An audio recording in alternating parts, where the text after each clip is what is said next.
En bon français, qu'est-ce K-E-S-S-E accent aigu, qu'est-ce que tu vas faire? Peux-tu arrêter de niaiser? Ben non, faut pas les contrarier, ça a complètement dégénéré. La rencontre du Trisac Dumont. Hey, tente-moi pas. Bonjour Benoît, bon début de semaine. Salut Mario. C'est dire gentil ça. Oui. C'est gentil de souhaiter une bonne journée à la FTQ Construction. Oui. Je trouve ça sympathique. Comment tu juges leur stratégie d'attaquer le journal, le bureau d'enquête avec des mises en demeure, puis ne publiez pas ça, on vous menace de poursuite, c'est du harcèlement. C'est très bon. C'est très bon. On voit le résultat. Tu t'en as parlé. Là, c'est rendu que la FTQ Construction veut dicter les normes journalistiques au Québec. Peut-être que Mme Picard devrait commencer par gérer les comptes de dépenses. Commencez par faire votre job comme du monde, puis vous direz aux autres comment faire la leur après. Mais c'est Benoît, quand même... Benoît, si c'est plus diffusé, ils n'ont pas besoin de régler leurs problèmes à l'interne? Non, mais c'est ça, ils pensent que... Le peuple ne savait pas, là. C'était correct? Comment il disait ça? Votre souhait est un ordre, il y avait une formule, là. Ouais. Vos désirs sont des ordres. Hey, regarde. Sais-tu quoi? J'ai fait un calcul rapide. Tu sais que je suis pas fort en mathématiques, hein? Tu le sais. Fait que ris pas de moi. Mais tu peux être premier ministre quand même. Ça t'exclue pas. Ah, sacrément, oui. Lui pis sa carte de crédit qu'on va payer. Juste là-dessus, on parle de pick-up à 80 000 hein? Ouais. Il y a fois 13. Fois 13. Ça fait 1 40 000 $. Ouais, mais en la pick-up. Légende. Le courage. La légende. Ram. Oh, ça, c'est rassurant. Les bottes de travail, le casque dur, puis les verres de whisky à 55 $. Je pense qu'ils ont pris le RAM 1500 parce qu'il est gros. Il est gros. Ça emmène large. Ça compense. Mais surtout qu'ils ont des porte-gobelets assez gros pour leur verre de whisky à 55 $. Mais non, pas en conduisant, Benoît, là. Ah oui, en conduisant. Ah, certainement. Il y a pas de règle qui s'applique à eux. Je te rappellerai ce que Bernard Rambaud-Gauthier me disait en entrevue. Il dit, nous autres, sur la Côte-Nord, là, toute cette gang-là, le Bois-Joli, toutes ces petits amis, là, l'ancienne gang de Jocelyn Dupuis, qui s'est fait pogner, des comptes de dépenses aussi astronomiques et illégaux, ils les ont jamais vus sur la Côte-Nord.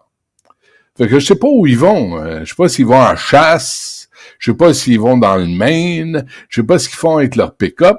Je ne sais pas si c'est toujours pour la job ou s'ils les rapportent à la maison la fin de semaine. Non, ça c'est dans l'article. C'est un véhicule fourni, là. Donc c'est pas juste pour la job.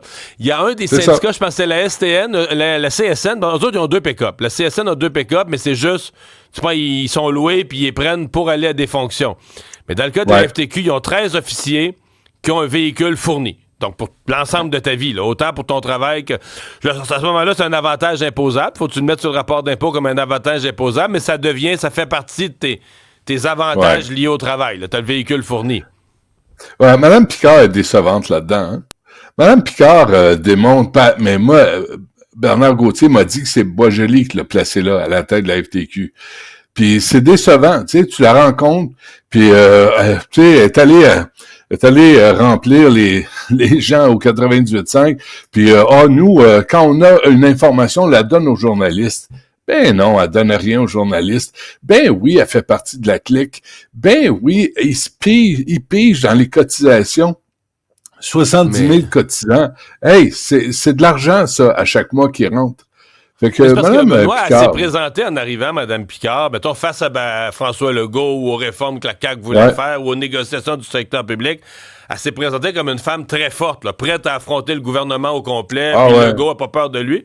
Mais là, tu dis, OK, c'est parce que si t'es forte de caractère, puis effectivement, c'est l'image qu'elle dégageait, faut que ça s'applique à l'interne. Faut que tu sois forte de caractère pour faire le ménage dans ta propre boîte avant de dire à toute la société les lois qu'on devrait changer puis les réformes qu'on devrait faire, là. Qu'est-ce qu'elle avait dit à propos de Pierre Poilievre?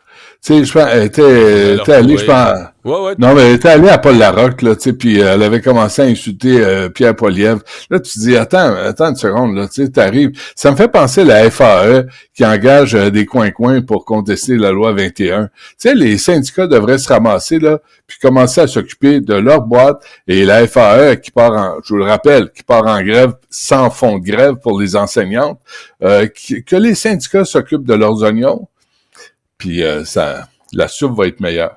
Ouais. Poilievre avait dit qu'il avait abandonné les travailleurs, qui étaient épeurants, et tout ça. Mais une des raisons pourquoi les syndicats détestent les conservateurs, tu te souviens pourquoi, là? La loi qu'avait fait adopter Stephen Harper, puis Poilievre était dans son cabinet. Une loi sur la transparence des dépenses syndicales. On voulait forcer la présentation des rapports publics. Et Justin Trudeau s'y était engagé. Puis c'était les deux premiers gestes que Justin Trudeau a fait en arrivant au pouvoir. Là, il a donné 750 millions à Radio-Canada. Puis il a enlevé la loi sur la transparence syndicale. Un autre. Les trois premiers gestes. La loi sur on vient au pick-up, là. La loi reddition de compte des conseils de bande. C'est vrai, t'as raison. Ça allait ensemble, c'est vrai. Tout ensemble, reddition de compte. Alors, quand tu te payes un pick-up à 80 000, que moi, je me paye pas, je gagne bien ma vie, là. Je suis pas capable de me payer ça, là. Je pense et quand c'est pas toi qui payes, quand c'est les contribuables ou quand c'est les syndiqués, les travailleurs, tu devrais rendre des comptes. Mais Justin, il peut-tu partir? Trudeau, lui, il a mis fin à ça en arrivant. Fait que voici ce que ça donne. Il avait promis d'avoir le vote des syndicats, puis de savoir l'appui des syndicats dans sa campagne. Ça a marché. Hey, Montréal, bon, je sais, là, c'est la tempête, c'est la plus grosse du siècle, puis... Mais... Attention, là. Ça déneige pas vite. Ben, Benoît, il y a la moitié... Attention ce que tu vas dire. Non, mais il y a beaucoup d'arrondissements qui n'ont pas la moitié de la neige de ramasser, sérieusement, là. Hop. Le 8 Selon le... oui, vas-y. Mario, t'es de mauvaise foi. Oui, je sais. T'es vraiment... Moi, c'est lundi. J'essaie, tu sais, de rendre la semaine agréable. C'est le bon pied, oui, je comprends. C'est le bon pied. Le Globe and Mail... C'est le bon pied, mais on est dans la neige. C'est le bon pied dans la neige, dans la botte. Selon le Globe and Mail de samedi dernier, Montréal serait la reine canadienne pour le déneigement. On fait mieux que partout ailleurs à travers le Canada.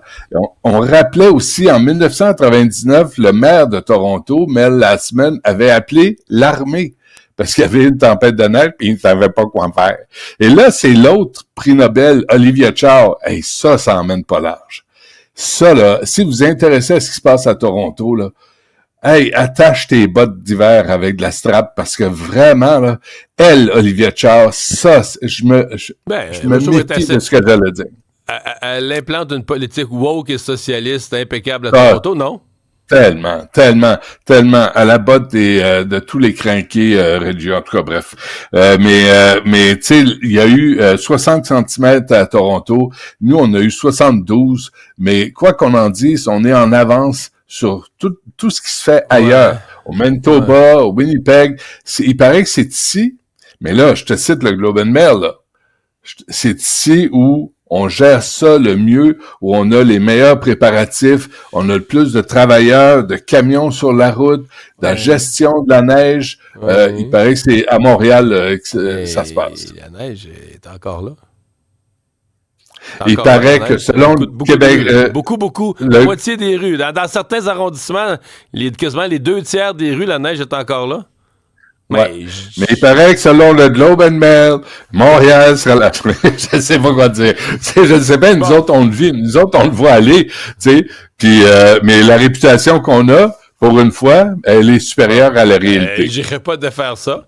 Après, si tu demandes à un résident de Verdun un matin là, qui n'a rien de ramassé sur sa rue, il va te dire, je sais pas. Antique, Mme Tuillier, avec sa maladie mentale des pistes cyclables, ça avance pas. Que les pistes cyclables sont déneigées, Mme Tuillier, là, après ça, plus relax. L'essentiel est fait. C'est ça. Exactement. L'essentiel est fait. Bon, tout ce dossier sur les cégeps, c'est intéressant d'avoir le palmarès pour comparer un cégep puis l'autre, puis les cégeps en région, puis les plus petits, puis les plus gros. Il y a plein de choses qui en ressortent. Mais le résultat global, Benoît, là, le taux de réussite à 63%, le taux de réussite qui s'améliore pas, le taux de réussite à 55% chez les gars. Y a-tu un problème avec le cégep? Y a-tu de la rigueur au cégep? Non. Il n'y a pas de problème nulle part, puis je vais citer Mme Dutrisac là-dessus. Les gars, ils n'ont pas besoin d'étudier. Les gars se ramassent maçons, électriciens, plombiers, puis ils font 100 000 par année. Il y a des portes de sortie pour les gars qui veulent pas étudier. Dirigeants de la FTQ Construction, puis ils ont un pick-up à 80 000 Exactement. C'est ça. Sais-tu planter un clou droit? Hey, hey, hey! Toi, t'es matière gestionnaire pour la FTQ Construction. Non, c'est ça l'affaire aussi. C'est qu'il y a tellement, tu sais, les gars se ramassent. Puis, écoute, sincèrement, là, moi, je suis pas d'accord avec ce que je veux dire. Mais sincèrement, là, il y en a, on parle des gars, là. Je t'ai parlé de Chapeau les filles, l'historique, tout ça, je veux pas revenir là-dessus.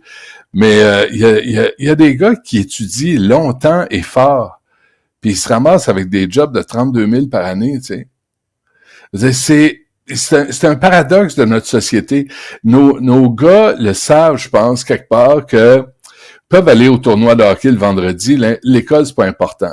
Puis là, ils se revirent de bord, puis ils se rendent compte que s'ils font des jobs de bras, qui sont des jobs honnêtes et très, très valables. Importante, essentielle. Hey, regarde l'école bleue à Québec. 93 000. Ah, j'en veux pas. C'est pas assez. Sérieusement? T'as combien d'études? Combien d'années d'études? Puis va voir tous ceux qui étudient en sociologie, puis les chargés de cours, ils font combien? Ils crèvent de faim. Ça, nos intellectuels au Québec gagnent pas leur vie, mais les gars qui utilisent leurs bras, ils la gagnent très bien. Fait que, moi, je pense que c'est une piste d'explication pourquoi les gars se cassent pas la tête avec le cégep.